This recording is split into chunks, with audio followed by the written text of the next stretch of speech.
तो खुदा के लोगों, आज इसलिए अब जो हमारा टॉपिक है, अब जो हमारी बात है, वो सत्र 5 में ऐसी है कि त्रिएकता के सिद्धांत के आधार पर झूठे धर्मों और पंथों का खंडन।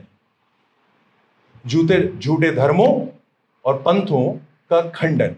क्यों? इस बात को जाने और समझें, जैसा कि मैंने आपको बताया कि ये वो बातें हैं खुदा के लोगों जो हमने सबूत और गवाही के साथ देखी है, लेकिन तब भी लोग इसके खिलाफ बात करते हैं, इसके खिलाफ बोलते हैं, इसके खिलाफ रहते हैं, प्रचार करते हैं, लिटरेचर बांटते हैं इन चीजों के खिलाफ। तो ये कुछ समय हम इस बात के लिए लेंगे कि हम इन चीजों को देखें और समझें, ताकि कई बार जब आपको इन चीजों को, ये जो खिलाफ बोलने वाले लोग हैं, कई बार जब आपके सामने ये लोग आए और जब आप त्रिएकता की बात इनके सामने रखें, अपने सुसमाचार में त्रिएकता को इनके सामने रखें, तो आप तैयार हो। क्या हो? क्या हो? तैयार हो। खुदा के लोगों, झूठे धर्म और पंथ क्या होते हैं, ये हमारे लिए समझना जरूरी है। इनमें फर्क होता है और हम इस फर्क को देखें। झूठे धर्म क्या होते हैं? ऐसी किसी भी चीज की आराधना, चाहे वो जीवित, चाहे वो मृतक, है ना, जो परमेश्वर नहीं है। ऐसे किसी भी प्रकार का धर्म जो परमेश्वर की महिमा और गौरव के साथ न्याय करने में विफल हो, जो परमेश्वर को उस रीति से प्रकट ना कर सके, सिखा ना सके जो ऐसा परमेश्वर ने दिया है। पवित्र शास्त्र झूठे धर्मों की प्रथाओं और विश्वास दोनों की आलोचना करता है। यानी कि ऐसा नहीं कि अरे उनकी प्रथा है, उनका विश्वास है, ठीक है, नहीं नहीं नहीं, क्योंकि हमने आस्था इस मृतक जीव पर रख ली है, तो हम इसके प्रति प्रथाएं भी बना लेते हैं और विश्वास भी बना लेते हैं। पर पवित्र शास्त्र इसके खिलाफ हमें बात करता है। पवित्र शास्त्र बताता है और वो कहता है कि यहोवा की महिमा किसी और को नहीं देनी है।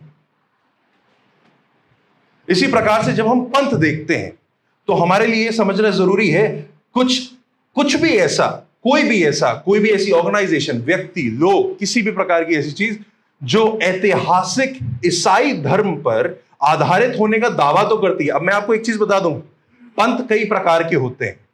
पंथ कई प्रकार के होते हैं क्योंकि जो दूसरे धर्म के लोग होते हैं वो अपने खिलाफ बात करने वाले लोगों को पंथ बोलते हैं। हम किस दृष्टिकोण से बात कर रहे हैं? मसीही समाज के दृष्टिकोण से।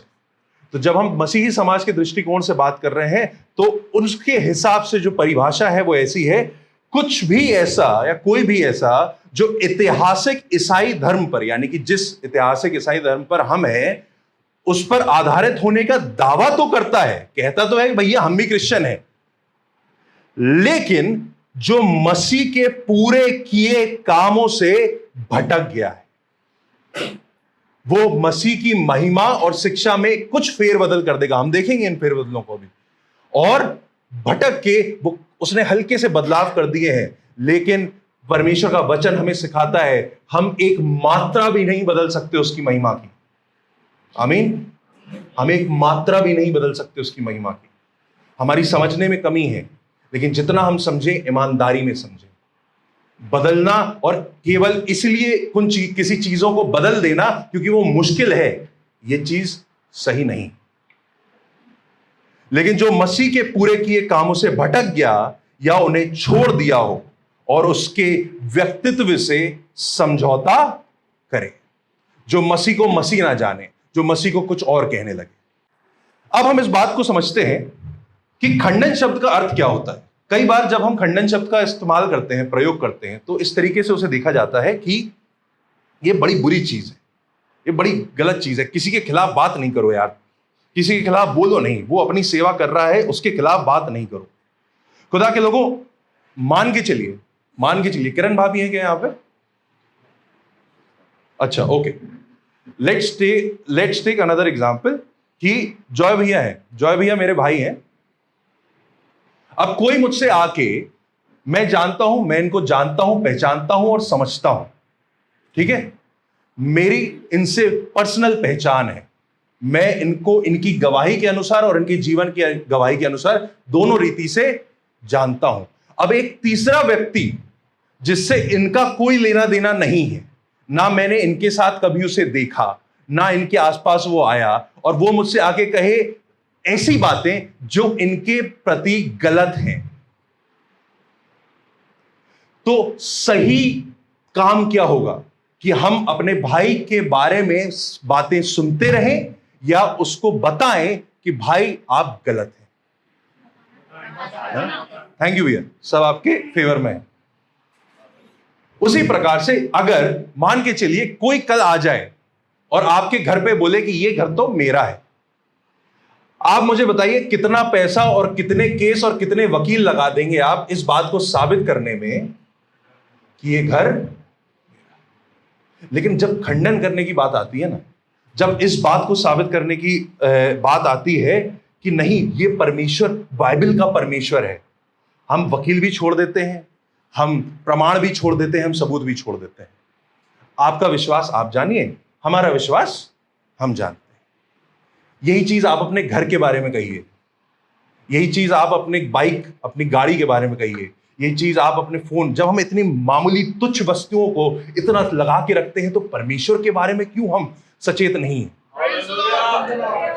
Hallelujah, hallelujah. जब हम खंडन का अर्थ देखते हैं तो ये कहना या साबित करना की प्रक्रिया कि कोई व्यक्ति, विचार, राय आदि गलत या झूठ है। अब कोई मुझसे आके कहे कि ये पंखा नहीं है, ये क्या है, ये नाव है, और मैं उससे कहूंगा भाई ये नाव नहीं है, पंखा है यार, ऐसा मत कहो। क्या मैं उसकी इंसल्ट कर रहा हूं? क्या मैं उसके विरोध में बात कर रहा हूं? क्या मैं उसको आहित कर रहा हूं? पर हम सत्य से तो नहीं समझौता करेंगे ना, हम सत्य से तो नहीं समझौता कर सकते। और जब हम पंखे के सत्य से समझौता नहीं कर सकते, तो हम परमेश्वर के सत्य से समझौता क्यों करेंगे? Hallelujah, hallelujah. इसलिए मैं इस बात को आपके सामने स्पष्ट करना चाहता हूं। जब हम किसी का खंडन करते हैं, खंडन शब्द बड़ा खड़खड़ाता हुआ लगता है। साधारण शब्दों में जब हम किसी को, इंग्लिश में मैंने जो हम लोग ने जो पोस्टर दिया था उसमें लिखा था रिफ्यूटिंग। जब हम किसी के बारे में उसको यह कहते हैं कि भाई आप गलत या झूठ है, तो हम खंडन करते हैं, तो हमारी कोशिश यह होती है कि हम उनको उनकी गलती ज्ञात करा सकें। पर ये हम प्रेम और सद्भावना में करते हैं। हालेलुया, क्योंकि वो प्रेम हमें किससे मिला है? परमेश्वर से। जब यीशु मसीह ने स्वयं अपने खंडन को प्यार से सही ठहराने की कोशिश करी, तो हम कौन होते हैं हाथ या पैर उठाने वाले? मैं आपसे इस बात को स्पष्ट कर दूं खुदा के लोगों, मसीही समाज में, मसीही देह में हम किसी प्रकार के वायलेंस का इस्तेमाल नहीं करते। हमने कल फोरफादर्स के बारे में सुना, हमने कल उन लोगों के बारे में सुना जिन्होंने अपनी देह त्याग दी, जला दिए गए, काट दिए गए। उन्होंने अपना सत्य बोलते रहे, बोलते रहे, बोलते रहे, अपने सत्य से कॉम्प्रोमाइज नहीं किया, ठीक है। लेकिन उन्होंने कभी भी हाथ उठाना, पैर उठाना, ये सब बातें करना नहीं किया। ये मसीहों का कैरेक्टर नहीं है। हालेलुया। इसलिए हमें जो खंडन करना है, हमारी भावना उस व्यक्ति के प्रति खराब ना हो। मैं ये बात स्पष्ट रूप से सबसे कहना चाहता हूं, जब भी मैं आगे जाने वाले जितने भी लोगों के बारे में, जितने भी ऑर्गेनाइजेशंस के बारे में बोलूंगा, मेरा किसी व्यक्ति विशेष को लेकर किसी भी प्रकार का कोई दुश्मनी या दुर्व्यवहार नहीं। लेकिन मैं ये स्पष्ट करना चाहता हूं कि मैं अपने परमेश्वर के प्रति किसी प्रकार की झूठी शिक्षा नहीं सहूंगा। मैं कट्टर हूं क्योंकि वचन कट्टर है। हालेलुया। लेकिन हमारी कट्टरता केवल हमारे वचन से ही प्रकट होगी, हमारी जुबान से ही प्रकट होगी, हमारे प्रेम से ही प्रकट होगी, हमारे हथियारों, हमारे हाथों से नहीं। हालेलुया। हमें खंडन करने या जवाब देने की आवश्यकता ही क्या है? अभी हमने इस बात को देखा कि नहीं, सत्य हमें इस बात के लिए विवश करता है कि हम उस बात को रखें। पर वचन हमें कुछ और भी आज्ञाएं देता है। वचन में अभी हमने ये सीख लिया, यूहन्ना 14:6 आपके सामने आयतें लिखी हुई हैं, मैं उनके निष्कर्ष आपके सामने पढ़ रहा हूं। यीशु मसीह ही एकमात्र सत्य है। आमीन। यहां पे मैंने क्या एग्जाम्पल दिया? पंखा, ये पंखा है, ये क्या है? सत्य है। ये नाव नहीं, किनारा नहीं, नदी नहीं। साफ बात। हमारा सबसे बड़ा सत्य क्या है मसीह जीवन का? कि यीशु मसीह ही एकमात्र सत्य है। I am the way, life and the truth. आमीन। यीशु मसीह ही वो सत्य है। दूसरा सत्य हमने क्या जाना? केवल एक ही परमेश्वर है। यशाया 44:6, बहुत गौर से इन आयतों को ध्यान रखिएगा। एक ही परमेश्वर है। मसीह ने हमें यह आज्ञा दी है कि हम सबको उसके बारे में सही रीति से सिखाएं। तुम जाति जाति में, मत्ती 28:19, तुम जाति जाति में जाकर उन बातों को सिखाओ जो मैंने तुम्हें सिखाई हैं। वो बातें नहीं जो तुमने अपनी कल्पना से तैयार कर ली हैं, जो मैंने, यानी जो वचन से हमने सीखी है, वही बातें हमें सिखानी है। ये बातें, ये कमांड सबके लिए है। इमीडिएटली ये चेलों के ऊपर आया था और स्पष्ट रूप से अब ये हम सारे चेलों पर है। आमीन। मसीह के चेले उठाए हाथ, मसीह का हर चेला उठाए हाथ। खुदा के लोगों, इस बात को जाने, यदि हम मसीह के पीछे चले हैं तो हम मात्र एक रिलीजन के फॉलोवर नहीं, पर हम मसीह के स्वयं के चेले हैं। आमीन। हम भीड़ नहीं है जो उसके पीछे 1000 रोटियों के लिए चल रही थी, चमत्कारों के लिए चल रही थी। हम वो चेले हैं जो उसके ज्ञान और उसके वचन और उसकी महिमा के लिए उसके साथ चले। हालेलुया। वचन हमें यह आज्ञा देता है, पहला पतरस 3:15 हमें यह आज्ञा देता है कि हम सही उत्तर देने के लिए हमेशा तैयार रहें। कृपया इस आयत को पढ़ दें। पहला पतरस उसका 3री आयत, इस आयत को बहुत गौर से अपने कानों से सुने और समझें। पहला पतरस 3रा अध्याय 15वीं आयत। पर मसीह को प्रभु जानकर अपने अपने मन में पवित्र समझो। जो कोई तुमसे तुम्हारी आशा के विषय में कुछ पूछे, उसे उत्तर देने के लिए सर्वदा तैयार रहो। आमीन। पर नम्रता और भय के साथ। आमीन। जितनी अभी मैंने बातें कही, एक आयत में आपके सामने स्पष्ट है। मसीह को पवित्र जानो, पवित्र आत्मा की सामर्थ्य से रहो, और हर एक जन जो तुम्हारी आशा का तुमसे सवाल करे, उसको क्या रहो? क्या रहो? उत्तर देने के लिए तैयार रहो। तैयार कैसे रहोगे? कॉन्फ्रेंस से हम तैयार हो रहे हैं। हम तैयार कैसे हुए? हमने प्रिपरेशन करी। हालेलुया। पीपीटी की प्रिपरेशंस करी, यहां जगह की प्रिपरेशंस करी, खाने की प्रिपरेशंस करी। हम तैयार थे कि आप आ रहे हैं, आपके पास सवाल है, हमें उसका उत्तर देना है। कई ऐसे हैं जो बहुत गलत तरीके से उत्तर पूछेंगे, सीखना नहीं चाहेंगे। हमें हर रीति से, हर तरीके से तैयार रहना है। और इसलिए अभी इतने दिन का जो हमने, ये जो पिछले दिन का जो हमने 3 सेशंस देखे और आज सुबह का जो सेशन देखा, 4 सेशंस में हम तैयारी कर रहे हैं। समझ रहे हैं? तैयार होने के लिए ही हम ये कर रहे हैं। अब किन के प्रति तैयार होना, ये हम देखेंगे, क्योंकि ये पवित्र आत्मा की आज्ञा है और हर मसीह के लिए है। इसलिए अगर कोई आपसे ये कहता है कि नहीं, हमें उनके धर्म के खिलाफ कुछ नहीं बोलेंगे, हम उनकी बातों के खिलाफ कुछ नहीं बोलेंगे, तो आप सत्य से कॉम्प्रोमाइज कर रहे हैं। यह आज्ञा पवित्र आत्मा की है और यह आज्ञा हमें पूरी करनी। हमें दूसरे धर्मों और पंथों के बारे में क्यों ज्ञान रखना चाहिए? मैं जो अब आपको आगे बताने जा रहा हूं खुदा के लोगों, उसमें हम बहुत तो नहीं, क्योंकि समय नहीं है उतना, पर कुछ 1-2 ऐसी अलग संस्थाओं के बारे में, ऐसे अलग धर्मों के बारे में बात करेंगे जो मसीह के खिलाफ बात करते हैं। यह नहीं कह रहा कि मसीह से अलग कुछ नई बात करते हैं, मसीह के खिलाफ बात करते हैं। पर हमें क्यों उनके खिलाफ, हमें क्यों उनके धर्मों और उनकी बातों का ज्ञान रखना चाहिए? ये सेशन है ही क्यों?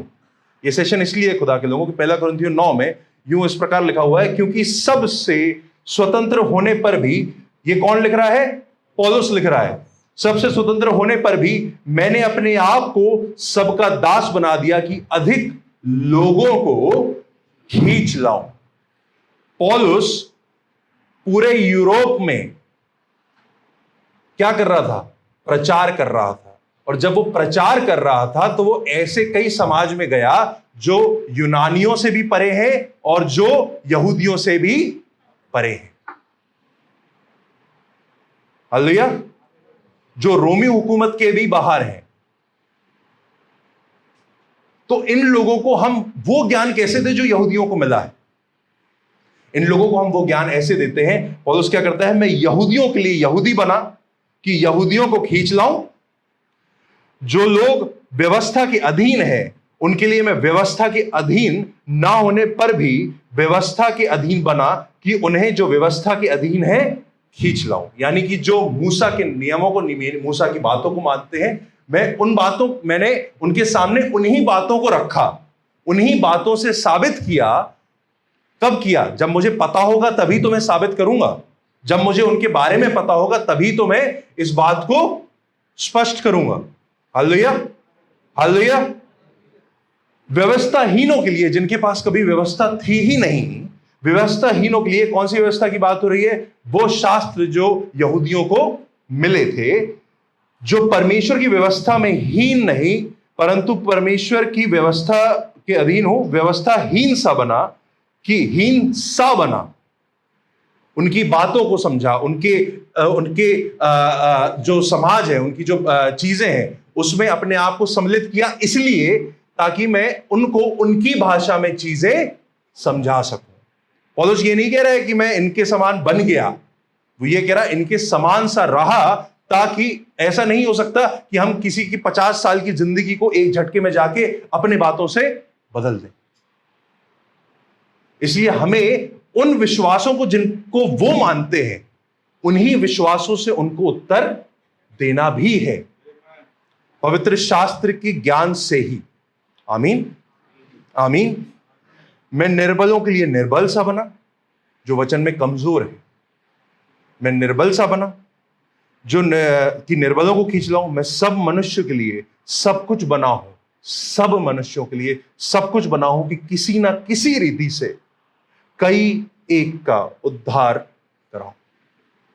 हमारा अल्टीमेट गोल क्या है? हम ये खंडन क्यों कर रहे हैं? इसलिए कर रहे हैं कि इसके बाद हमें टॉफी मिलेगी, पर इसलिए कि जितने हो सके ये जो भटक गए हैं लोग, ये भी उद्धार पाए। आमीन। और मैं सब कुछ सुसमाचार के लिए ही करता हूं कि औरों के साथ उनका भागी हो जाऊं। आमीन। सब कहें आमीन, आमीन। अब आप जो अपने सामने देख रहे हैं, ये खुदा के लोगों, एक मैं कहूंगा सिर्फ 2 या 2.5% है उनमें से जो मैंने अपनी स्टडी में पढ़े हैं। असल में कितने हैं उनका तो मैं गिनती भी नहीं बता सकता, हमें पता भी नहीं। पर जितने मैंने पढ़े हैं ये हो सकता है सिर्फ उनका 1 या 2% हो, क्योंकि 100 से अधिक नाम तो मैंने ही पढ़े हैं। और उनने कितनी नायाब तरीकों से इन बातों को मरोड़ा है, परमेश्वर की बातों को मरोड़ा है, ये बात बहुत शर्मनाक है। लेकिन खुदा के लोगों, हम सिर्फ कुछ गिने चुने चीजों का नाम लेंगे। ये जो कुछ नाम आपको बोल्ड में दिख रहे हैं अलग से, खुदा के लोगों, ये वो पंथ हैं, ये वो ऑर्गेनाइजेशंस हैं जो इस वक्त इंडिया में बहुत जोरदार रफ्तार से काम कर रही हैं। मैं मानता हूं आप सभी ने यहोवा विटनेस का नाम सुना होगा। हम में से कईयों ने, हो सकता है जाने अनजाने में, उनको डोनेट भी किया हो। हम में से हो सकता है जाने अनजाने में उन्होंने उनकी कॉन्फ्रेंस भी अटेंड करी हो, अपने घर में उनका स्वागत भी किया। मैं भी। बहुत रफ्तार से बढ़ रहे हैं। मॉर्मनिज्म जो कोलकाता की तरफ से बहुत प्रचलित है, हम लोग जब कोलकाता में थे, हम लोग उनके जो उनका एक बहुत विशालकाय भवन बना हुआ है, वहां पे भी गए थे देखने कि कितना डेवलप कर रहा है। यकीन मानिए, हमारे पूरे झांसी छोड़िए, यूपी में इतना बड़ा चर्च नहीं है। मजाक नहीं कर रहा हूं मैं सेंट जूड श्राइन को इंक्लूड करके इस बात को कह रहा हूं। उतना बड़ा कैंपस, उतना बड़ा वो कुछ नहीं है। इतनी तेज रफ्तार और इतनी सामर्थ्य से यहां पे बढ़ रहे हैं।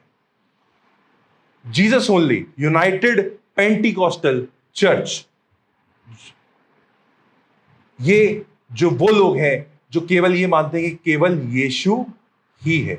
हम पढ़ेंगे इसके बारे में। और ईस्टर्न लाइटनिंग, खुदा के लोगों, मैं इस पर्टिकुलर कल्ट के बारे में, इस पर्टिकुलर पंथ के बारे में आपको बहुत स्पेसिफिकली वार्निंग देना चाहता हूं, क्योंकि यहां बैठे कई लोग ऐसे हैं, और मैं सिर्फ अंधाधुंध नहीं बोल रहा हूं, देख के बोल रहा हूं।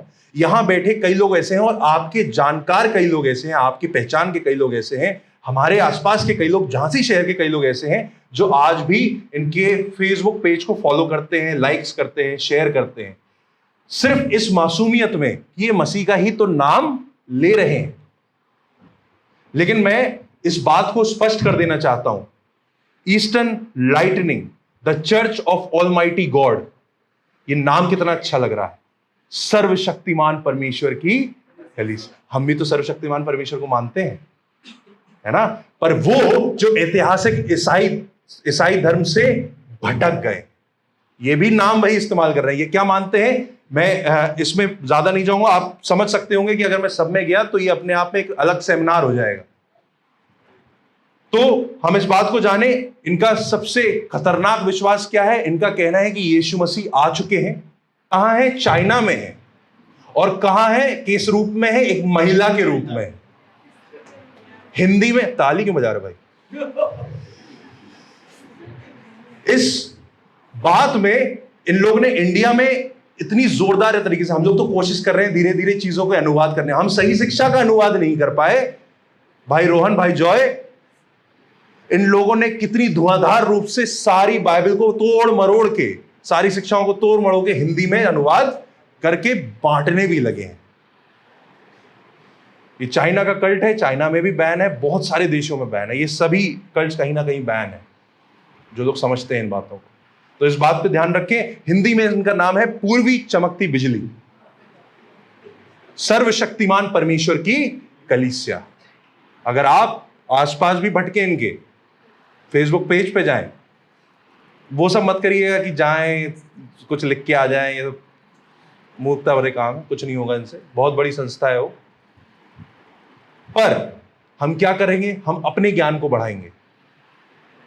हम अपने दोस्तों को जो देखेंगे कि वो भी उस पेज को फॉलो कर रहे हैं, वो भी इन चीजों में घुस रहे हैं, भले ही ना जाने अनजाने में, हम उन्हें भी इस बात की शिक्षा देंगे। आमीन। और फिर तीसरा, जो महाराष्ट्र और साउथ इंडिया साइड में बहुत मशहूर जो कल्ट चल रहा है, माता जेरूशलेम कल्ट, मदर जेरूशलेम। इनका मानना यह है कि यरूशलेम परमेश्वर की पत्नी है, इसलिए वो हमारी माता है। अब ये कहाँ है, क्यों है, मैं इसमें नहीं जाना चाहता। खुदा के लोगों, आप भी ना जाएं। कभी मौका मिला, परमेश्वर ने दया करी, तो जरूर से हम प्रयत्न करेंगे इस बात का कि एक सेमिनार हो, ऐसे बहुत भयानक कल्ट्स और उनकी गंदी शिक्षाओं पे हम लोग खंडन करेंगे उन बातों को।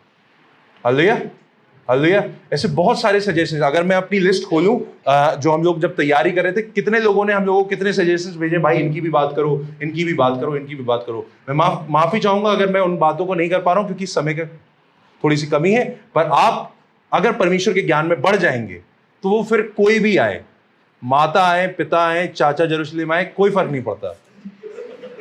किसी भी नाम से आए, आप अपने विश्वास में मजबूत रहेंगे। ये जो बाकी लिखे हुए हैं, ये भी अलग अलग देशों में जारी हैं और बहुत स्पीड से बढ़ रहे हैं। चलिए, अब हम पहले पंथ की ओर चलते हैं। हम आज दो ही कल्ट्स को, दो ही पंथों को कवर करेंगे। तो हम लोग चाहते थे और रखें, पर आप समझते हैं कि वो समय अभी नहीं है। जरूर से दुआ करें इस बात का कि हम इन बातों को और अच्छे से तैयार करके आपके सामने किसी और समय में रख सकें, और आप जरूर से उसमें शामिल हो। हालेलुया जी। अब हम बात करते हैं जेहोवा विटनेसेस की, उन लोगों की। ये एक ऐसी ऑर्गेनाइजेशन है, इनके संख्या हमें आज अपने सामने देख सकते हैं। ये मैंने कहीं और से नहीं उठाई है, उन्हीं की वेबसाइट में गया हूं। उनकी वेबसाइट है jw.org। मैं इसे प्रमोट नहीं कर रहा हूं, मैं कह रहा हूं इससे बचें। दुश्मन की पहचान करानी जरूरी होती है, समझ रहे हैं? मैं इनमें शामिल लोगों को दुश्मन नहीं बोल रहा हूं, मैं इस शिक्षा को विरोधी बोल रहा हूं, ठीक है? इनमें शामिल लोगों को मसीह का वचन जानने की जरूरत है और उद्धार पाने की जरूरत है। पर चलिए हम देखते हैं यहां पे इनकी पूरे विश्व में, इनकी वेबसाइट के अनुसार 2021 में ये कहते हैं कि हमारे पास 87 लाख फॉलोवर्स हैं। डिवोट 87 कितना होगा भैया? 87 लाख क्या है? डिवोटेड फॉलोवर्स हैं, यानी कि भक्त हैं। ऐसे वाले नहीं जो आने जाने वाले, जो कट्टर हैं इनके विश्वास में। 87 लाख, सोचिए कितनी बड़ी संख्या है ये। जो सिर्फ यही नहीं कहते, जो यीशु मसीह की शिक्षाओं को सिर्फ ऐसे नहीं कहते कि नहीं दूर रखो, पर वो तो ये तक कहते हैं कि जो हम सिखा रहे हैं, जो हम समझ रहे हैं, उनके खिलाफ प्रचार करते हैं। 87 लाख सालाना इनकी उपस्थिति, इनकी एक बहुत बड़ी कन्वेंशन होती है जिसमें ये सबको बुलाते हैं, ओपन फॉर ऑल होती है। उसकी सालाना प्रेजेंस, यानी कि जितने लोग वहां पे जुड़ते हैं, आते हैं, उसकी संख्या है 2.1 करोड़। जितनी इनकी कॉन्फ्रेंसेस होती हैं उसकी संख्या है अलग अलग व्यक्तियों की, जो इस 87 लाख की बात नहीं कर रहा मैं, अलग 2.1 करोड़ जो इन शिक्षाओं से कहीं ना कहीं प्रभावित हैं। ये कितने देश में सक्रिय हैं? 239, 239। हम लोग जब समझ रहे हैं तो हमें समझ में आ रहा है कि इंग्लिश मीडियम में पढ़ने के थोड़े नुकसान हैं। भारत में जब हम इनकी संख्या देखते हैं, इन्हीं की वेबसाइट के अनुसार है, इनके 55,408 सेवक इस वक्त भारत में लगे हुए हैं। उन्होंने अपने भक्तों की संख्या भारत में नहीं दी है, लेकिन आप सोच लीजिए एक सेवक कितना कुछ कर सकता है। तो 55,408 सेवक इस वक्त सक्रिय हैं, इससे ज्यादा ही। और इनके खुद के चर्चेस, इनकी खुद की जमीनें, इनकी खुद की बातें, इनके खुद के लोग, 908 कलीसियाएं हैं। ऐसी कितने अच्छे सिखाने वाले चर्च हैं जो आज जमीनों के लिए, जो आज घरों के लिए, आज लोगों के लिए तड़प रहे हैं। और इस झूठी कलीसिया के कितने चर्च बस चुके हैं? 906 सिर्फ भारत में। अब हम इनके इतिहास को समझेंगे। ये बेसिकली आपका क्वेश्चन पेपर है, इस चीज पे ध्यान दें। Jehovah witness Charles Taze Russell की शिक्षाओं से शुरू हुआ। चार्ल्स टेज रसल का जन्म 1852 में 1852 में एलिगनी पेंसिल्वेनिया में हुआ था। 1852 में, बहुत पुराने व्यक्ति हैं, दिख ही रहे होंगे आपको। उसने क्या शिक्षा दी? उसने यीशु के वापस आने की बात कही। उसने इस बात को घोषित कर दिया। क्या कर दिया? घोषित कर दिया कि यीशु दोबारा आने वाला है। और उसने गणित लगा के एक तारीख भी निकाल दी। क्या कर दिया? एक तारीख भी निकाल दी। जबकि यह वचन के विपरीत है, क्योंकि वचन क्या कहता है? मेरे आने का समय किसे पता है? सिर्फ परमेश्वर को। भाई तुम कहां से आ गए? 4 बाल क्या बढ़ गए भाई, तुम ये सब बातें करने लगोगे। लेकिन खुदा के लोगों, उसने ये सिर्फ एक बार नहीं किया। सबसे पहले 1874 में, 1874, सबसे पहले 1874 में उन्होंने इस बात की घोषणा कर दी कि मसीह आने वाले हैं। और लोग आ गए, तैयार हो गए। फिर क्या हुआ? वो भी यहीं थे, हम भी यहीं थे। क्योंकि किसको पता था? माने नहीं। 4 साल फिर बीत गए, थोड़ी और मैथ सीखी, थोड़े और नंबर जोड़े। फिर उन्होंने कहा 1878 में मसीह फिर आएंगे। पर क्या हुआ? तारीख बीत गई और दोनों बार गलत साबित हो गए। आगे सुनिएगा। 1881 में रसल ने एक संस्था की खोज करी, एक स्थापित करी, जिसका नाम था सियोन वॉच टावर ट्रैक्ट सोसाइटी। सियोन watch tower tract society. Zion, English में बोलेंगे जायन वॉच टावर ट्रैक्ट सोसाइटी, यानी कि ये परमेश्वर कहते थे कि हम परमेश्वर के सुसमाचार के पर्चों को बांटते हैं। आज कई अच्छी सोसाइटियां हैं, पर ये भी अपनी जगह चालू है। इसकी स्थापना कब हुई थी? 1800। ये हो गया, थोड़े और पैसे आ गए, उन्होंने कहा चलो फिर निकलते हैं।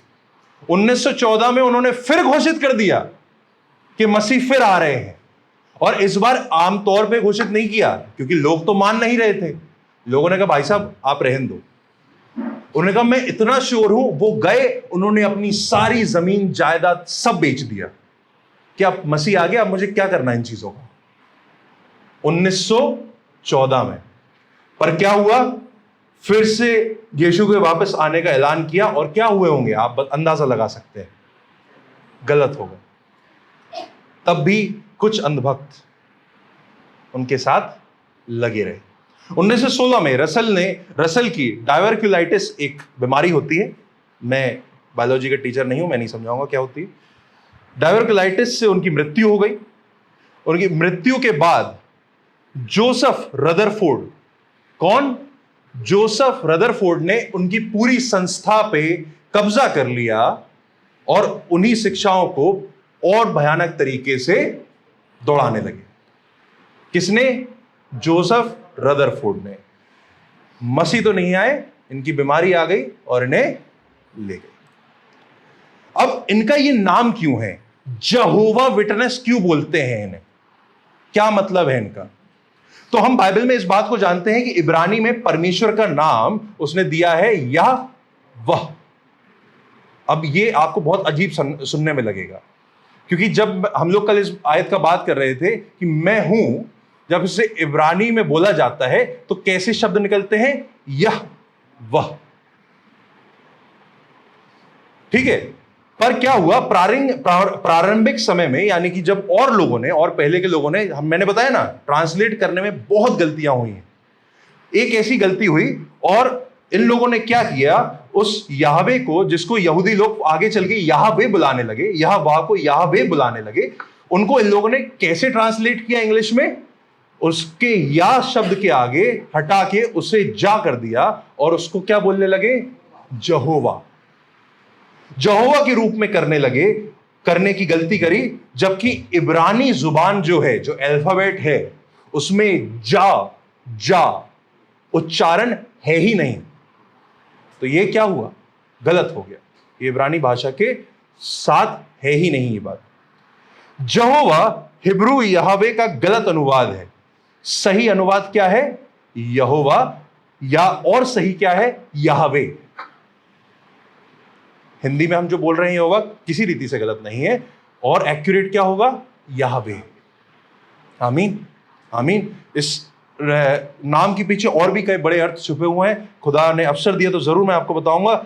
रसल खुद को यूनानी भाषा का बहुत बड़ा विद्वान मानते थे। क्या मानते थे? अब समस्या तो यहीं आ जाती है, क्योंकि ये जो उन्होंने नाम ट्रांसलेट किया है, ये क्या है? इब्रानी में है। वो अपने आप को विद्वान किस भाषा में घोषित कर रहे हैं? यूनानी में। चलो ठीक है, उन्हें लगा कि भैया पूरी बाइबल ही यूनानी की होगी, वो उनकी अंडरस्टैंडिंग होगी। विद्वान मानते थे, और उसने अपने आप बाइबल का पूरा अनुवाद लिख डाला। क्या लिख डाला? पूरा अनुवाद लिख डाला, अपनी एक नई बाइबल बनाई। ये जो बाइबल आप देख रहे हैं, मैं नहीं जानता आपको दिख रहा है कि नहीं, ऊपर तो अगर आप देखेंगे आपको लगेगा वही तो बाइबल है जो हम पढ़ते हैं हिंदी में, पवित्र शास्त्री तो लिखा हुआ है। लेकिन अगर आप नीचे पढ़ेंगे तो उन्होंने एक नई बाइबल बनाई जिसका नाम था, हिंदी में हम जिसे बोलते हैं नई दुनिया अनुवाद। क्या बोलते हैं? क्या बोलते हैं? इंग्लिश में उसका नाम है न्यू वर्ल्ड ट्रांसलेशन। ठीक है, न्यू वर्ल्ड ट्रांसलेशन, नई दुनिया अनुवाद। उन्होंने एक वो बना दिया, नया दुनिया इनकी निकल पड़ी। और 1913 में रसल पे मुकदमा हो गया। कब? दूसरे आगमन की जो आखिरी घोषणा थी इनकी, उससे 1 साल पहले। दूसरे आगमन की आखिरी घोषणा कब करी थी? कब करी थी? यूपीएससी के एग्जाम में आएगा। 1913 में रसल पर एक मुकदमा चल गया और जब वकील ने इस बात को पूछा कि आप एक काम करिए, मेरे सामने ये यूनानी भाषा, इब्रानी भी नहीं, यूनानी भाषा के क्या है, अल्फाबेट्स लिखे हुए हैं। जैसे इंग्लिश में ABCD होती है, वैसे यूनानी भाषा की भी वर्णमाला होती है। उन्होंने कहा और सिर्फ इतना बोला, इसे पढ़ दीजिए, पढ़ दीजिए, ठीक है। और तभी एकदम से रसल का सारी बुद्धि ठंडी पड़ गई और पहले उन्होंने समझाया, अरे मैं ऐसा करता हूं, मैं वैसा करता हूं और ये सब चीजें। और जब उससे पूछा गया कि वो सबके सामने यूनानी भाषा पढ़कर दिखाए, तब उसने इस बात को कबूल किया आखिर में कि वो यूनानी नहीं जानता। कोर्ट केस की बात बता रहा हूं ये मैं आपको, ऑफिशियल कोर्ट केस की। पर ये संस्था आज भी चालू है, ये भाई साहब की फोटो आज भी लगी हुई है। अब इनका विश्वास क्या है? सबसे पहले आप ये मैगजीन की फोटो देख लें, यही आज चल रही है। ये मैगजीन इनकी संस्था में उसी तुलना पर है जैसे हमारे पास बाइबल। इससे उनके भविष्यवक्ता उन तक संदेश पहुंचाते हैं। क्या नाम लिखा हुआ है? The watch tower announcing Jehovah's kingdom. ये एक मैगजीन है जो हम में से कईयों ने कई बार शायद देखी हुई। इनका पहला विश्वास क्या है? विश्वास को देखिएगा और आप खुद तुलना करने की कोशिश करिएगा कि पिछले एक दिन में हमने जो 3 सेशंस में देखे हैं, उसमें कितने बारीक तरीके से इन लोगों ने और कितने शर्मनाक तरीके से उन्होंने फेरबदल किए हैं। पहला विश्वास, यीशु मसीह सनातन परमेश्वर नहीं है। कल हमने क्या पढ़ा था? पिता, पुत्र और पवित्र आत्मा तीनों क्या है? यीशु मसीह सनातन परमेश्वर नहीं, केवल एक फरिश्ता है। क्या है? फरिश्ता है। और उस फरिश्ते का नाम क्या है? माइकल। क्या नाम है? एक प्रधान दूत जिसका नाम हमें मिलता है। उन्होंने क्या कहा? ये यीशु वो है। कहां है भाई? कहां इस बात का सबूत है? कहां से जोड़ रहे हो? उसके बाद यीशु माइकल फरिश्ते का इंसानी अवतार है, यानी कि यीशु स्वयं परमेश्वर नहीं जिसने देह धारण करी। हाइपोस्टैटिक यूनियन नहीं मान रहे हो। उन्होंने ट्रिनिटी तो पहले ही रिजेक्ट कर दी कि यीशु सनातन नहीं है। जब ट्रिनिटी यानी कि एक परमेश्वर पर 3 शख्स, उसमें से उन्होंने एक शख्स को तो हटा ही दिया ना यहां पे, तो ट्रिनिटी बची ही कहां उनके हिसाब से? तो वो इस शिक्षा को बिल्कुल नकारते हैं, ट्रिनिटी शब्द को नकार देते हैं, ट्रायून गॉड को नकार देते हैं। उसी के बाद माइकल फरिश्ते का इंसानी अवतार, हाइपोस्टैटिक यूनियन, उन्होंने यहां पे नकार दिया। ठीक है। और ये सारे विश्वास कब उजागर हो रहे हैं? ये सारे विश्वास उजागर हो रहे हैं सन 1914 के बाद। पर कैल्सिडोन ने कौन सी सदी में, जबकि ऑलरेडी स्थापित कर दी थी ये बातें? 451 तब भी भाई साहब नहीं, हम ये बातें मानेंगे। उससे पहले 325 और उससे पहले पवित्र शास्त्र हमारे साथ था ही। यूहन्ना इस बात को बोल ही चुका था कि वचन देहधारी हुआ, फरिश्ता देहधारी नहीं हुआ। लेकिन इनका मानना ये रहा, इनका ये एक और मानना है कि यहोवा परमेश्वर की पहली रचना है। क्या है? यीशु, माफ करिएगा, परमेश्वर की पहली रचना है। कल इस झूठी शिक्षा को जॉय ऑलरेडी कवर कर चुका है। झूठी शिक्षा का नाम है एरियनिज्म। क्या नाम है? एरियनिज्म। और वो भी यही कहता था कई समय पहले कि क्या यीशु परमेश्वर की पहली रचना है। वो गड़े मुर्दे उखाड़ के यहां से लिया है, जो बाइबल स्पष्ट सामने है वो नहीं देखनी। उसके बाद यीशु ने सब कुछ रचा नहीं है, बस रचने में परमेश्वर की सहायता करी। यीशु क्रूस पर नहीं। अब ये इनकी बहुत नायाब शिक्षा है। ये क्यों लाते हैं, कहां से लाते हैं, ये खुदा ही जानता है, क्योंकि कहीं इस बात का सबूत नहीं है, ना इनके पास कोई आधार है इस बात का। इनका कहना यह है कि यीशु क्रूस पर नहीं लटकाए गए, पर वो एक लकड़ी के सीधे खंभे पर लटकाए गए। अब खुदा के लोगों ये बड़ा जोर देते हैं इस बात पे कि क्रूस पर नहीं, लकड़ी के सीधे खंभे पर। पहली बात तो स्पष्ट रूप से मैं आपको बताऊं, सीधा खंभा हो या ये हो, बलिदान बलिदान। दूसरी बात ये कि ऐतिहासिक रूप से हमारे पास इतने सबूत हैं इस बात के कि परमेश्वर क्रूस पर चढ़ाए गए।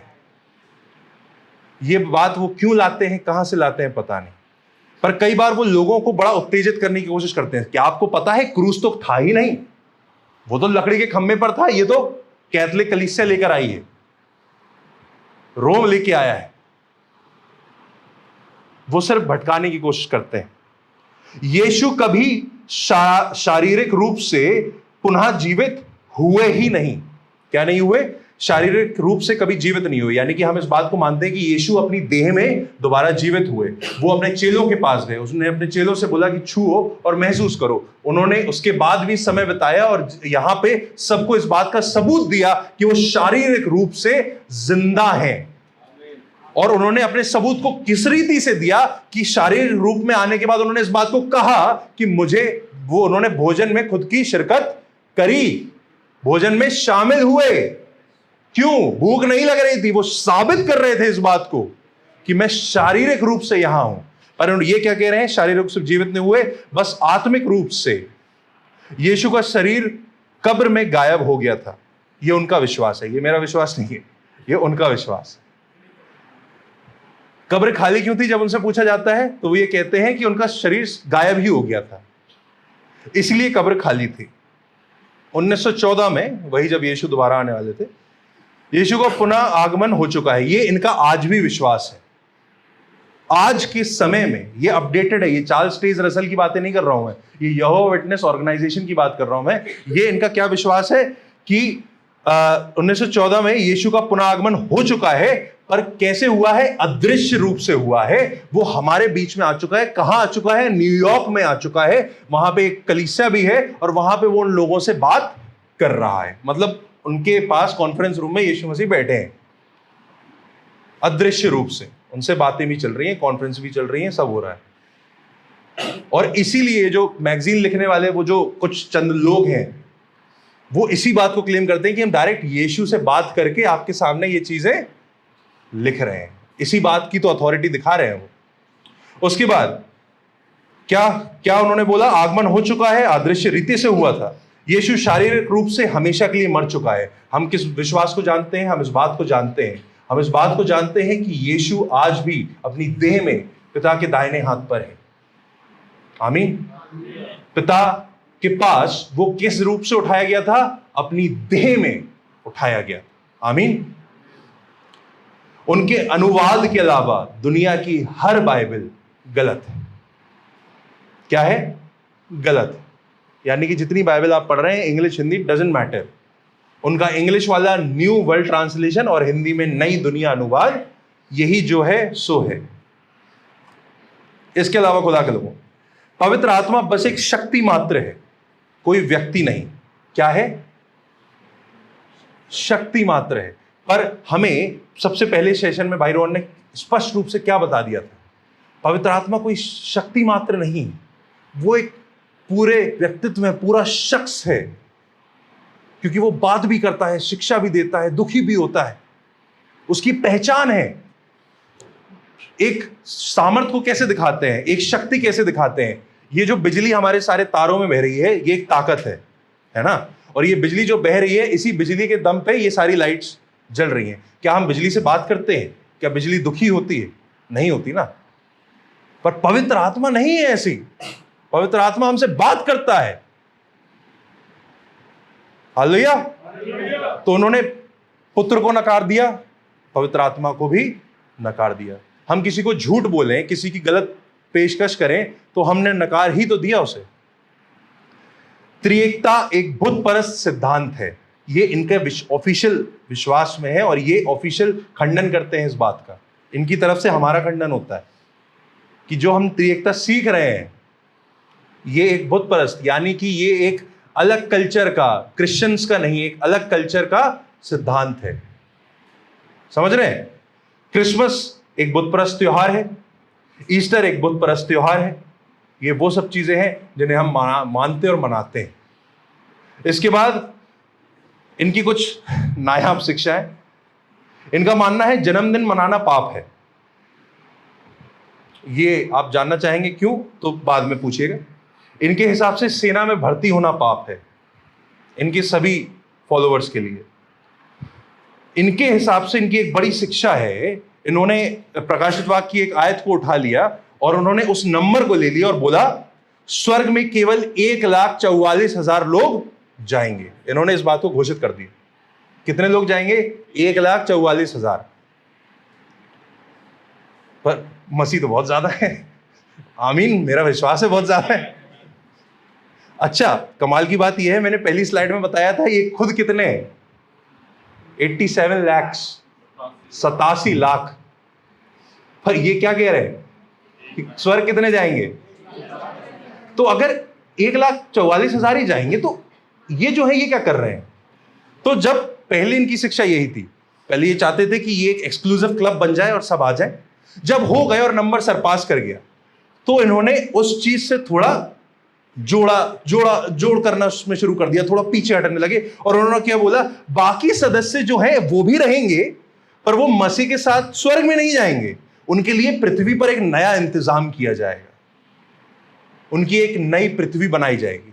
हमारा विश्वास क्या है कि अंत के समय में परमेश्वर आकाश और पृथ्वी को एक करके एक पवित्र स्थान बनाएगा जहां पे हम और वो एक साथ अनंत काल तक रहेंगे। लेकिन वो क्या कह रहे हैं? एक अलग आसमान होगा, एक अलग जमीन होगी। परमेश्वर एक अलग जमीन उनको दे देगा जो 1,44,000 वाले क्लब में नहीं आ रहे हैं, तो वो अपने शरीर में पृथ्वी पर ऐश करेंगे।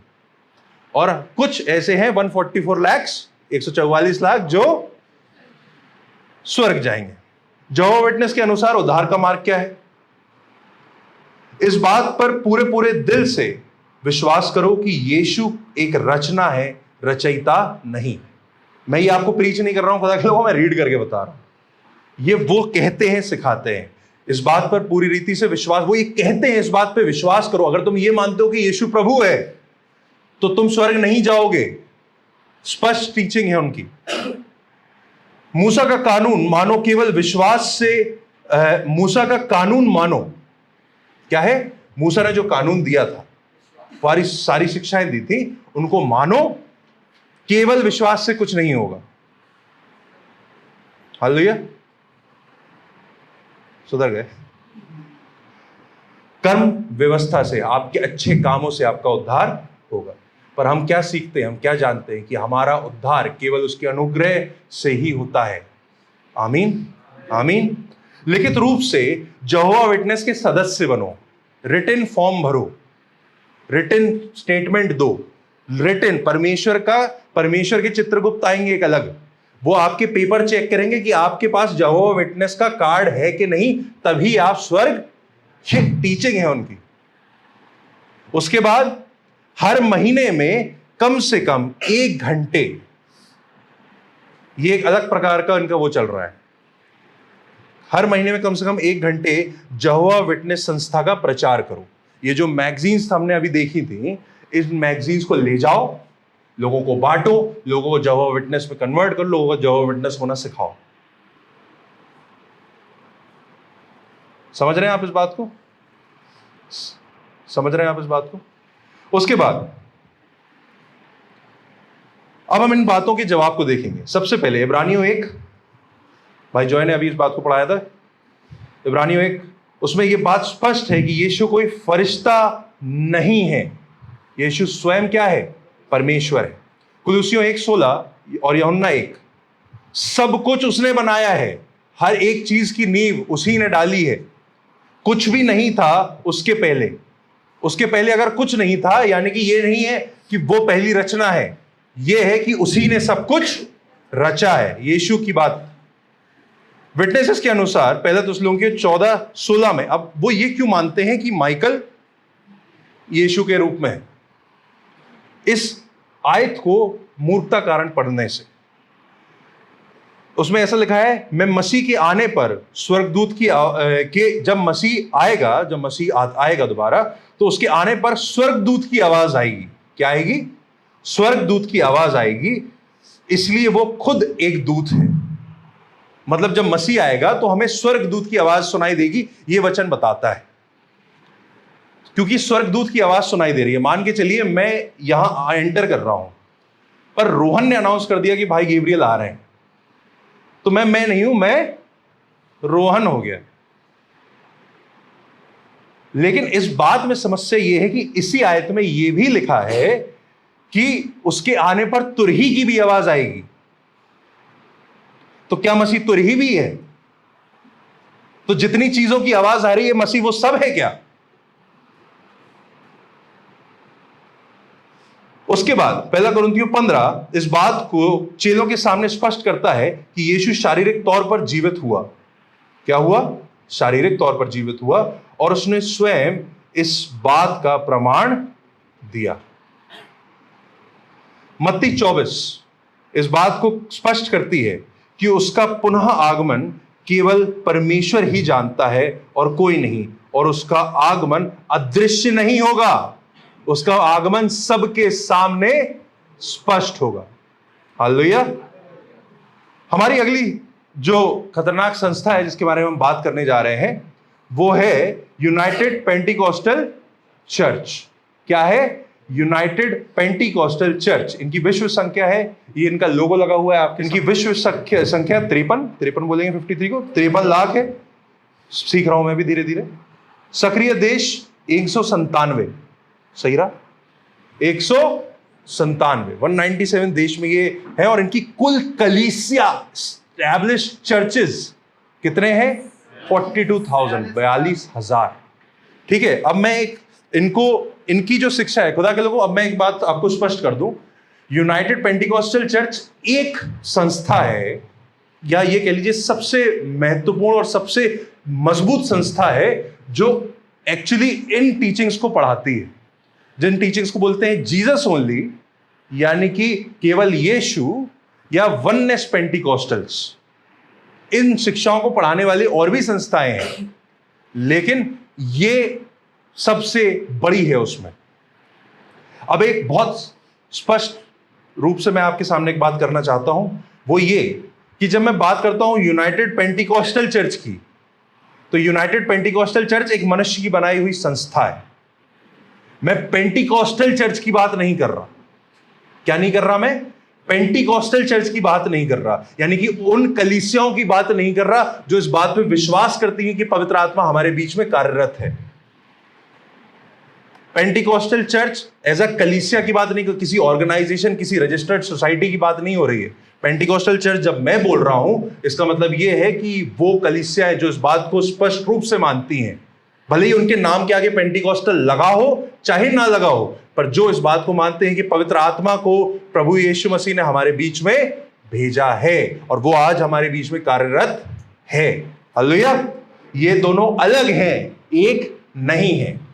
हमारा भी विश्वास पेंतिकुस्त पे है, हम सबका विश्वास होना ही चाहिए। आमीन। अब इनका इतिहास, डेट समझिएगा, सुनिएगा। यूनाइटेड पेंटिकॉस्टल चर्च का गठन सन 1945 में हुआ था। वेबसाइट कहती है, इनकी जो वेबसाइट है वो कहती है कि वो 1945 में 521 चर्चों से बढ़कर 2000 में 4,234 चर्च हो गए। इनकी जड़ों का पता पेंटिकॉस्टल आंदोलन से के शुरुआती दिनों में लगाया जाता है। अब जो अपनी हिस्ट्री में स्ट्रांग है, जो अपनी चर्च हिस्ट्री में स्ट्रांग है, वो जानते हैं कि पेंटिकॉस्टल आंदोलन एक्चुअली में क्या था। इनकी जड़ें वहां से हैं, ये वहां से नहीं है, इनके सिद्धांत वो नहीं है। अब समझिएगा मैं क्या बताना चाह रहा हूं। 1906 में विलियम सिमोर के नेतृत्व में अजूजा स्ट्रीट रिवाइवल हुआ। क्या हुआ? अजूजा स्ट्रीट रिवाइवल हुआ 1906 में, और उसके दौरान पेंटिकॉस्टल आंदोलन शुरू हुआ, जिसे बोलते हैं पेंटिकॉस्टल मूवमेंट। ठीक है ना, पवित्र आत्मा के काम शुरू हुए, और आंदोलन ने एक बहुत भयानक लोकप्रियता पकड़ ली। और सबसे पहले इस आंदोलन से जो एक चर्च बाहर आया, जो एक ऑर्गेनाइजेशन बाहर आई, ध्यान रखिए, ये मैं सिर्फ हिस्ट्री बता रहा हूं, मैंने कल्ट में नहीं जोड़ रहा, स्पष्ट कर रहा हूं मैं सिर्फ हिस्ट्री बता रहा हूं। जो सबसे पहली संस्था इस आंदोलन से निकली, उस संस्था का नाम था असेंबली ऑफ गॉड ऑर्गेनाइजेशन। क्या नाम था? असेंबली ऑफ गॉड का गठन हुआ कौन से सन में? 1914 के आसपास। ठीक है। उसके बाद जॉन शेपे नाम का एक कथित पेंटिकॉस्टल पादरी था। कथित मतलब वो खुद को कहता तो था कि वो पादरी है, अब हम देख रहे हैं कि वो कितना है। उसका कहना यह था, वो इस ऑर्गेनाइजेशन में था, पर कथित पेंटिकॉस्टल पादरी था जो मानता था कि उसे परमेश्वर की ओर से एक नया प्रकाशन मिला है। क्या मिला है? नया प्रकाशन मिला है कि परमेश्वर ने उसे बताया है कि जब तुम बपतिस्मा दो तो केवल यीशु के नाम का बपतिस्मा दो। और ये वहीं से वो शिक्षा जन्म ली है, केवल यीशु, जीसस ओनली। केवल यीशु, केवल यीशु। यीशु खुद बोल रहे हैं इस बात को कि पिता, पुत्र और पवित्र आत्मा के नाम से बपतिस्मा दो, पर नहीं, हमें प्रकाशन मिला है कि क्या करो? जीसस ओनली के नाम से बपतिस्मा होना चाहिए, ना कि पिता, पुत्र और पवित्र आत्मा के नाम पर। उसका प्रकाशन कई अन्य पादरियों ने पढ़ना शुरू किया, जो उसके आसपास थे, उसके दोस्तों ने, उसके मित्रों ने पढ़ना शुरू किया और उसे मानने लगे। जैसे ही यह शिक्षा प्रचलित होने लगी कि सिर्फ यीशु के नाम का प्रचार हो रहा है, कि सिर्फ यीशु को मानो, पिता को छोड़ दो, पवित्र आत्मा को छोड़ दो, असेंबली ऑफ गॉड चर्च ने इस गैर बाइबल सिद्धांत को तुरंत खारिज कर दिया। क्या कर दिया? क्योंकि क्या थे ये लोग? टेक्निकली उसी संस्था के मेंबर थे, तो लोगों को क्या लगने लगा था कि ये वहीं से, पर ऐसा था नहीं। असेंबली ऑफ गॉड चर्च ने इनको पूरी रीति से खारिज कर दिया और अक्टूबर 1916 में, कब? अक्टूबर 1916 में चौथी जनरल काउंसिल में उन्होंने स्पष्ट रूप से, वो पहले भी मानते थे लेकिन फिर उन्होंने लिखित रूप से, क्योंकि ये झूठी शिक्षा फैल रही थी, उन्होंने लिखित रूप से इस बात को कह दिया और बोल दिया कि ट्रिनिटी के बाइबल सिद्धांत की पुष्टि करी। उन्होंने कहा कि त्रिएकता बाइबल का सिद्धांत है। इसलिए मैं आपसे कह रहा हूं, हर संगठन दुष्ट नहीं है, परमेश्वर से ईमानदार संगठन भी हैं, पर ये कुछ लोग हैं जो अपने आप को उनका हिस्सा बताते हैं और घूमने निकल जाते हैं और घूम ही रहे हैं। असेंबली ऑफ गॉड ने इस झूठी शिक्षा को मानने वाले लगभग 150 पादरियों पर प्रतिबंध लगा दिया। तुरंत उन्हें अपने आप से अलग कर दिया, क्योंकि झूठ और सत्य एक साथ नहीं पनप सकता। उन्हें तुरंत अलग किया। कुछ महीने बाद निकाले गए ये जो पादरी थे, उनमें से कुछ पादरी मिले और यूरेका स्प्रिंग्स, ऑस्कर्स, अमेरिका में एक जगह है, वहां पर मिले और अपना स्वयं का एक संगठन शुरू किया। यह वननेस पेंटिकॉस्टल आंदोलन की शुरुआत थी। यहीं से वननेस पेंटिकॉस्टल मूवमेंट शुरू हुआ और अंत में 1945 में कई वननेस पेंटिकॉस्टल संगठनों में से, मैंने क्या बताया, बहुत सारे लोग हैं, बहुत सारी संगठन बन गई थी वहां पे, और उन्होंने सबने अपने मन से कुछ संगठन बनाई, संस्थाएं बनाई, और उनमें से दो ने विलय कर लिया, यानी कि मर्ज हो गए, जुड़ गए, और उन्होंने एक नई संस्था की स्थापना करी, United Pentecostal church. Assembly of God church ने कब खंडन कर दिया था इसका? 1916 में। और त्रिएकता को लिखित रूप से, वो मानते पहले से थे, लिखित रूप से अपनी शिक्षा में उसे शामिल कर लिया। हालेलुया। इनका विश्वास और प्रत्युत्तर। यूनाइटेड पेंटिकॉस्टल चर्च अपने लिए एक ऐसे परमेश्वर का निर्माण करते हैं, यानी कि अपने लिए ऐसे परमेश्वर को डिफाइन करते हैं, सिखाते हैं, समझते हैं, जिसे वो खुद समझ सकें। जो चीजें उन्हें समझ में नहीं आ रही, वो ये नहीं कहते कि पवित्र आत्मा हमें सिखा, वो ये कहते हैं कि नहीं, हम उसे ऐसे तोड़ेंगे मरोड़ेंगे जैसे हम समझ पाए। और ऐतिहासिक त्रिएकता के सिद्धांत को वो नहीं मानते। बाइबल में स्पष्ट मिले सत्य को वो त्याग चुके हैं। कौन से सत्य? उत्पत्ति से लेकर प्रकाशित वाक्य तक बहुत सारी आयतें जहां पे त्रिएकता स्पष्ट रूप से हमें दिखाई जाती है, जहां पे हमें परमेश्वर के एक से अधिक शख्स दिखाई देते हैं। इन्होंने इन सभी आयतों को त्याग दिया और यूहन्ना 1:1 के विपरीत उन्होंने कहा कि केवल यीशु मसीह के आत्म अस्तित्व को, और क्या कहते हैं ये, कि यूहन्ना 1:1 जैसे कहता है कि आदि में वचन क्या हुआ था, आदि में वचन था। उन्होंने इस बात को नकार दिया कि नहीं, यीशु हमेशा से, ये जो शारीरिक यीशु है ये हमेशा से नहीं था, ये जो दैविक यीशु है ये हमेशा से नहीं था। इस तथ्य के बावजूद कि ये पद स्पष्ट रूप से दिखाता है कि यीशु ईश्वर है और वह ईश्वर के साथ था और शुरुआत से ही क्या था? स्वयं ईश्वर था, स्वयं परमेश्वर था। हालेलुया। वे केवल यीशु के नाम पर बपतिस्मा को उद्धार का आवश्यकता बनाते हैं। हम यहां पर कभी ये नहीं कहते, कभी किसी ने नहीं सिखाया होगा आपको कि अगर आपने बपतिस्मा नहीं लिया तो आप उद्धार पा ही नहीं सकते। ये एक झूठी शिक्षा है, गलत शिक्षा है। लेकिन ये एक आज्ञा है, ये एक कमांड है जो उसने हमें रखने के लिए और अपने विश्वास को उजागर करने के लिए, स्पष्ट करने के लिए हमें दिया है। पर यह हमारे उद्धार में किसी प्रकार से शामिल नहीं है। पर इनका अलग ही एक प्रचलन है। ये कहते हैं यीशु के नाम से जब आप बपतिस्मा लेंगे तभी आपका उद्धार होगा। उनके अनुसार अन्य भाषा बोलना ही इस बात का प्रमाण है कि एक व्यक्ति का उद्धार हुआ। कई बार पेंटिकॉस्टल चर्च को बुरा नाम इसलिए मिलता है, बुरी दृष्टि से इसलिए देखा जाता है क्योंकि ये कुछ लोग हैं जिन्होंने पवित्र आत्मा की शिक्षाओं को भ्रमित कर दिया। पौलुस हमें इस बात को बताता है कि परमेश्वर अपनी इच्छा अनुसार किसी को अन्य भाषा बोलने, किसी को उसका अनुवाद करने और किसी को वचन समझने, किसी को उसे सिखाने की क्या देता है? गिफ्ट्स देता है। जो उसका मन करता है उनको देता है। लेकिन ये इतने एक्सट्रीम चले गए, उन्होंने कहा कि यदि आप टंग्स बोलते ही नहीं हैं, यदि आपके पास ये गिफ्ट नहीं है तो आप विश्वासी हैं ही नहीं। वचन हमें सिखाता है कि हमें इन गिफ्ट्स के लिए प्रार्थना करनी है, लगे रहना है। हम जो बोलते हैं आमीन, हम जो नहीं बोलते हैं इसके लिए प्रार्थना करिए, अर्जित करिए, परमेश्वर से मांगिए, वो आपको देगा। पर ये हमारे उद्धार का आधार नहीं है। आमीन। यूनाइटेड पेंटिकॉस्टल चर्च की परेशान करने वाली कई शिक्षाएं हैं, जैसे कि महिलाएं मेकअप या गहने नहीं पहन सकती। क्यों? मुझे नहीं पता। महिलाओं को अपने बालों को लंबा होने देना चाहिए।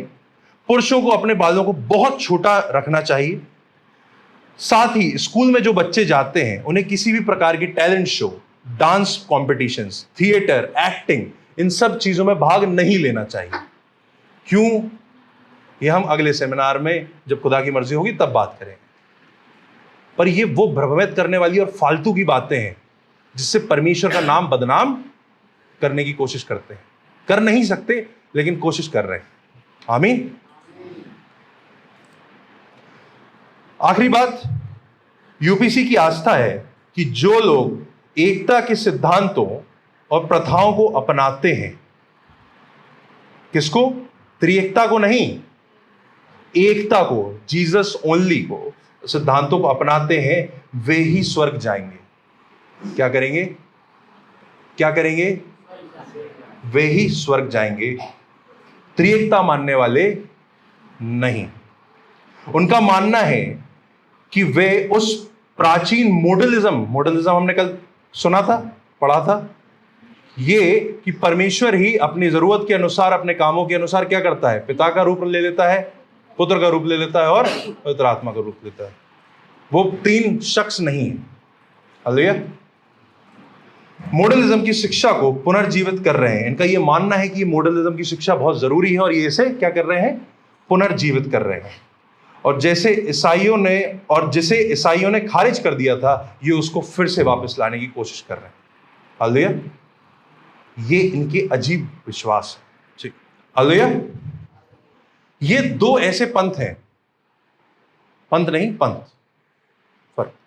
ये दो ऐसे पंथ हैं जो इस वक्त बहुत ज्यादा एक्टिव है, बहुत ही ज्यादा एक्टिव। पर हमने क्या बात करी थी कि हम पंथों और झूठे धर्मों की बात करेंगे।